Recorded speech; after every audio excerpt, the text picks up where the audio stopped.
कल दोपहर से आपका बच्चा गायब था। अचानक से शव मिला। क्या लगता है कौन सी जगह शव मिला है और क्या आशंका है आपको? पड़ोस मिली। पड़ोस में जो घर है खाली, हम्म, उसके अंदर।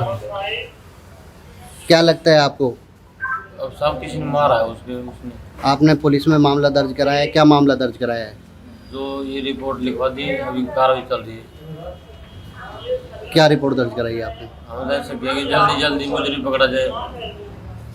एक मासूम जो सिर्फ 6 साल का था, जो चाचा चाचा करता फिरता रहता था, जिसे दुनिया की बुराई का कोई भी अंदाजा नहीं था, पर उसे क्या पता था जिसे वो चाचा चाचा कहकर सबसे ज्यादा चाहता था, वही एक दिन उसे मौत के घाट उतार देगा, और वो भी सिर्फ और सिर्फ तांत्रिक क्रिया के लिए। लोकेश एक प्यारा सा बच्चा था। गालों पर उंगली लगाकर मुस्कुराना, मां की गोद में सो जाना, चाचा से चिपक कर टॉफी मांगना, बस इतनी सी ही उसकी दुनिया थी। उसके पिता बिंटू मजदूरी करते थे, मां बबली घर संभालती थी, बड़ी बहन देवांशी उसे बहुत प्यार करती थी। लेकिन इसी घर में एक और सदस्य था। नाम था बिंटू का छोटा भाई मनोज, और यही था वो इंसान जिसने लोकेश की जिंदगी छीन ली। मनोज दिन भर शराब पीता था, नशे के कैप्सूल खाता था, बीवी से झगड़ता रहता था और घर की जरूरतें तक भी पूरी नहीं करता था। बीवी गीता परेशान होकर 2 बच्चों के साथ मायके चली गई। मनोज ने कई बार मनाने की कोशिश भी की, लेकिन जब बात नहीं बनी तो वो पहुंचा एक तांत्रिक के पास। उस तांत्रिक का नाम था सुनील, और उसने कहा, तेरी बीवी तेरे वश में आ जाएगी, पर उसके लिए एक बच्चे की बलि देनी पड़ेगी। उसका खून और उसका कलेजा लेकर 19 जुलाई की रात 12 बजे मेरे पास आ जाना। मनोज परेशान था, सोच रहा था आखिर किसे मारूं।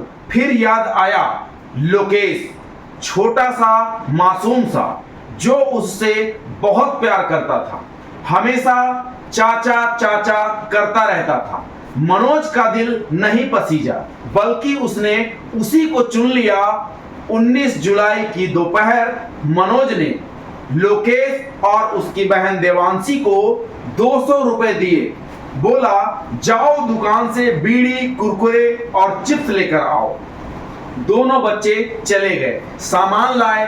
देवांशी तो घर लौट आई, लेकिन मनोज ने लोकेश को रोक लिया और फिर वो काम किया जिसे सुनकर रूह कांप जाती है। मनोज लोकेश को एक खंडहर जैसे मकान पर ले गया, जहां भूसा भरा हुआ था।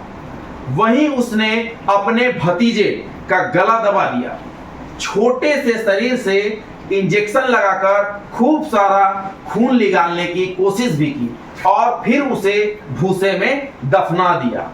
कलेजा नहीं निकाल पाया, क्योंकि वक्त से पहले पुलिस हरकत में आ चुकी थी। जब लोकेश घर नहीं लौटा तो पूरे गांव में हड़कंप मच गया। हर गली, हर कोना पूरी तरह से तलाशा गया। 200 से ज्यादा लोग जुट गए। पुलिस भी आई, तलाशी शुरू हुई।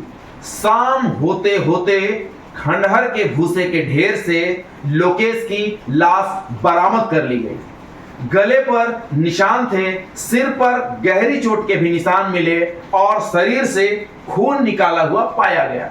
जब बहन देवांशी से पूछा गया तो उसने कहा, मैंने भाई को आखिरी बार चाचा मनोज के साथ देखा था। अब शक यकीन में बदल चुका था। पुलिस ने मनोज को उठा लिया, सख्ती से उससे पूछताछ की गई, और आखिरकार उसने अपना गुनाह कबूल कर लिया। मनोज ने पुलिस को बताया कि मैं अपनी बीवी को वश में करना चाहता था। वो मुझे शराब के लिए टोकती रहती थी। मैं चाहता था कि वो मेरी बात मान ले, इसलिए तांत्रिक से मदद की सोची और बलि देने निकला। वो कहता रहा, मैंने सिर्फ खून निकाला था, कलेजा निकालता उससे पहले ही पुलिस आ चुकी थी। मनोज की पत्नी अब नाराज होने से पीएम गई हुई थी। इससे वजह से वो तांत्रिक से संपर्क किया। तांत्रिक से संपर्क करने पे तांत्रिक ने उसको बताया कि एक लड़के की बलि देनी पड़ेगी, मैं तेरी औरत का इलाज कर दूंगा। तो लड़के की बलि दे करके उसका खून और उसकी कलेजी शनिवार को रात्रि 12 बजे लाना, मैं भोग करके और इलाज कर दूंगा।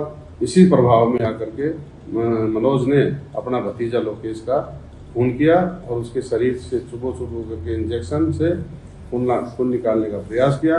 कलेजी निकालने में कामयाब इसलिए नहीं हो पाया क्योंकि पुलिस तत्परता से सजग थी।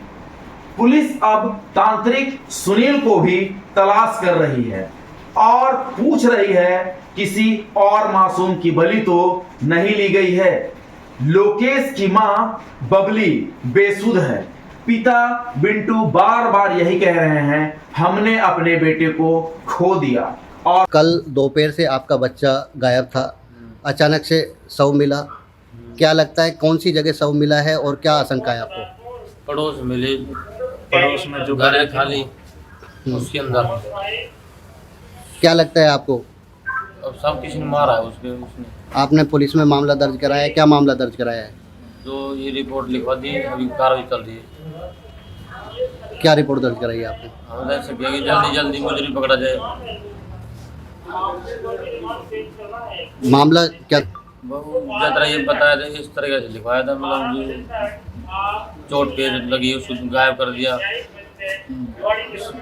2:30 बजे गायब कर दिया सुबह। अच्छा, शाम को मिला था वो। कितने बजे गायब हुआ था? वो लगभग हुआ था 1:30 बजे के बीच में गायब हुआ। फिर आपने सूचना किसको दी? सूचना किसी को नहीं दी, पर हम तो ढूंढ लिए, जो गांव वाले आए थे सारे इकट्ठे।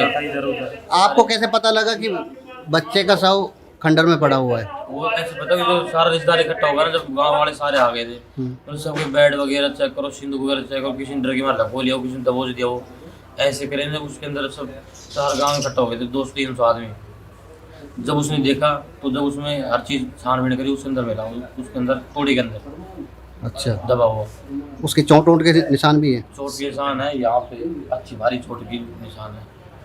तो शव के पास में और भी कुछ चीज़ें बरामद हुई है क्या? नहीं, और कुछ चीज़ें बराबर नहीं हुई। 500-700 रुपये जो आते हैं, चिप्स वगैरह आते हैं, ये थे। बच्चा लगभग घर से 1:30 बजे के आसपास लापता हुआ। घर वालों को जैसे सूचना लगी 2 से 2:30 बजे के आसपास बच्चा गायब है, तो इन्होंने इधर उधर मोहल्ले में, गांव में तलाश की।